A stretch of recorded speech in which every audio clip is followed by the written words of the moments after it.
फजर को ये मालूम हो जाता है कि शेर की ये कंडीशन कैसे हुई है। उस इंजेक्शन की वजह से जो कि एक डॉक्टर उससे लगा रहा है, चंद करोड़ों के इवज वो बिक चुका है और ये रकम किसी और ने नहीं बल्कि शेर के चचा ने उसे दी है ताकि शेर जिंदा भी रहे और तड़पता रहे। ये सुनकर तो फजर के पांव तले जमीन निकल जाती है। वो कहती है कि एक चचा ऐसा कैसे कर सकता है, शेर तो उनके बेटों जैसा है। लेकिन नहीं, शायद दौलत की लालच में हर कोई अपने रिश्तों को भूल जाता है। फजर इस डॉक्टर की सच्चाई बड़े डॉक्टर को बताने की कोशिश करेगी, लेकिन वो डॉक्टर इनकार कर देंगे और कहेंगे कि इस तरह आप सीनियर डॉक्टर पर इल्जाम नहीं लगा सकती। तब फजर को एहसास हो जाता है कि अभी ये वक्त नहीं है, मेरे पास जब तक सबूत नहीं लगता इस डॉक्टर की सच्चाई सब लोगों के सामने नहीं आ सकती। और अगर इसके बाद मैंने अपना मुंह खोला तो हो सकता है कि शेर की जान और खतरे में पड़ जाए।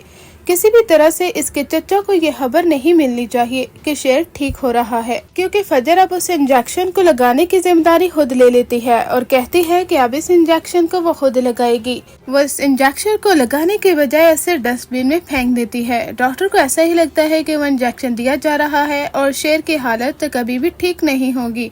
इधर उसका चचा डॉक्टर को फोन करके उससे अपडेट लेता रहता है और डॉक्टर इसके जवाब में यही कहता है कि मेरी रकम मुझे पूरी मिलनी चाहिए, तुम्हारा काम हो रहा है। लेकिन उन्हें नहीं मालूम कि फजर कभी भी शेर को आंच तक पहुंचने नहीं दे सकती। अब फजर तय कर लेती है कि वो शेर को जिंदगी की तरफ वापस लेकर आएगी। फजर कहती है कि शेर ने मेरी जान बचाई थी फहद के हाथों, और तो और मेरे बाबा के सामने जो मेरी अब इज्जत थोड़ी बहुत है वो शेर की वजह से तो है, क्योंकि अगर फहद मुझे वहाँ पर लेकर चला गया था तो शेर ने मुझे इज्जत के साथ वापस छोड़ा था। ये तो मेरी बारात चली गई थी, लेकिन शेर ने पूरी कोशिश की थी। शेर, मैं कभी भी तुम्हें कमजोर नहीं पड़ने दूंगी, मैं तुम्हें जिंदगी की तरफ वापस लौटा कर रहूंगी। तुम्हें जिंदगी का सामना करना होगा। यहाँ तक कि वो शेर को काफी ट्रीट करती है, वो उसे हील करती है, उसे कहती है कि माजी को याद करो, आखिर तुम्हारे साथ क्या हुआ था उस दिन एक्सीडेंट जब तुम्हारा हुआ तो क्या मामला हुआ था, आखिर कौन लोग थे जो लोग तुम्हें नुकसान पहुंचाना चाहते थे।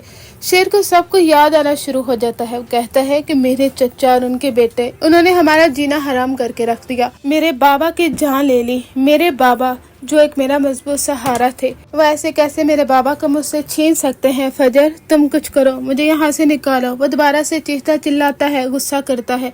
फजर कहती है कि काम डाउन, अपने आप को संभालो, तुम यहाँ से बाहर जाओगे लेकिन अच्छे वक्त का इंतजार करो। दुश्मन तुम्हारे आगे पीछे मंडला रहे हैं और कोई भी तुम्हें नुकसान पहुंचा सकता है, जानते हो ना। शेर कहता है कि बिल्कुल, मैं अच्छे तरीके से जानता हूँ कि सब लोग मुझे भी जान से मार देना चाहते हैं। फजर कहती है तो फिर तुम्हें सब्र से काम लेना होगा। अगर अपने बाप को इंसाफ दिलवाना चाहते हो तो शेर अभी खामोश रहो।